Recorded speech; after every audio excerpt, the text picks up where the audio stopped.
2 महीना जातीय सर्वेक्षण का काम चला, सारे स्कूल बंद पड़े थे, शिक्षक वही काम करे, मिड डे मील हो, मतदाता सूची का पुनरीक्षण हो। अगर गैर शैक्षणिक कार्यों से अगर शिक्षकों को निकाल दिया जाए तो छुट्टियों में कटौती करने की कोई आवश्यकता नहीं है।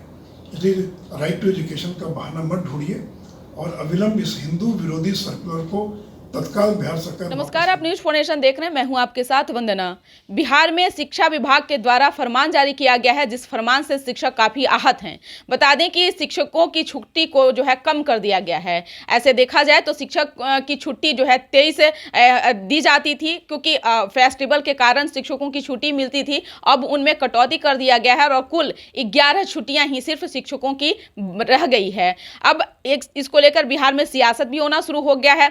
दूसरे तरफ विपक्ष भी लगातार सरकार पर तंज कस रहा है। इसी क्रम में भाजपा के वरिष्ठ नेता सह राज्यसभा सांसद सुशील कुमार मोदी ने नीतीश सरकार को खूब सुनाया है। उन्होंने कहा है कि आपने एक ऐसे अधिकारी को पाल रखा है जो अपने आप ये नहीं देख रहे हैं कि बिहार में शिक्षा जगत कहां जा रहा है, शिक्षा का स्तर कहां जा रहा है, और नए नए फरमान से शिक्षक कहीं ना कहीं आहत हैं। और आप एक तरह यह भी देखा जाए तो धर्म को लेकर के भी सरकार कहीं ना कहीं हिंदू को आहत पहुंचाया है। ऐसा इसलिए क्योंकि जितिया कई प्रकार की जो छुट्टियां होती थी, जैसे कि जन्माष्टमी हो गया, जितिया हो गया, छठ पूजा में भी छुट्टी को कटौती किया गया है। तो ये किस तरह का फरमान शिक्षा विभाग ने जारी किया है, हम आपको पहले सुनवाते हैं कि क्या कुछ कहना है भारतीय जनता पार्टी के वरिष्ठ नेता सह राज्यसभा सांसद सुशील कुमार मोदी का। बिहार सरकार के शिक्षा विभाग ने रक्षाबंधन, जन्माष्टमी, जितिया, कार्तिक पूर्णिमा और दिवाली, छठ की छुट्टियों में भारी कटौती कर अपनी हिंदू विरोधी मानसिकता का परिचय दिया है। आखिर रक्षाबंधन, जन्माष्टमी, जितिया की छुट्टियों को क्यों रद्द किया गया? आखिर कार्तिक पूर्णिमा की छुट्टी को क्यों रद्द किया गया? मोहम्मद साहब के जन्मदिन और चेहलुम की छुट्टियां यथावत है, वो रहनी भी चाहिए। मैं उसके पक्ष में हूँ कि चेहलुम और मोहम्मद साहब के जन्मदिन पर छुट्टी होनी चाहिए, लेकिन छठ की छुट्टियों में कटौती करना, दिवाली की छुट्टियों में कटौती करना और जन्माष्टमी, जितिया से लेकर महत्वपूर्ण हिंदू पर्वों को पूरी तरह से उनकी छुट्टियों को रद्द कर देना, ये क्या दर्शाता है?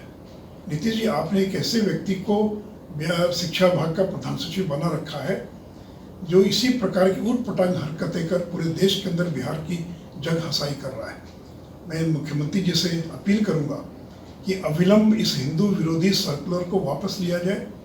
और आप राइट टू एजुकेशन की जो बात कर रहे हैं, उसके धारा 27 में तो ये कहा गया है कि गैर शैक्षणिक कार्यों में शिक्षकों को नहीं लगाया जाएगा। 2 महीना जातीय सर्वेक्षण का काम चला, सारे स्कूल बंद पड़े थे, शिक्षक वही काम करे, मिड डे मील हो, मतदाता सूची का पुनरीक्षण हो।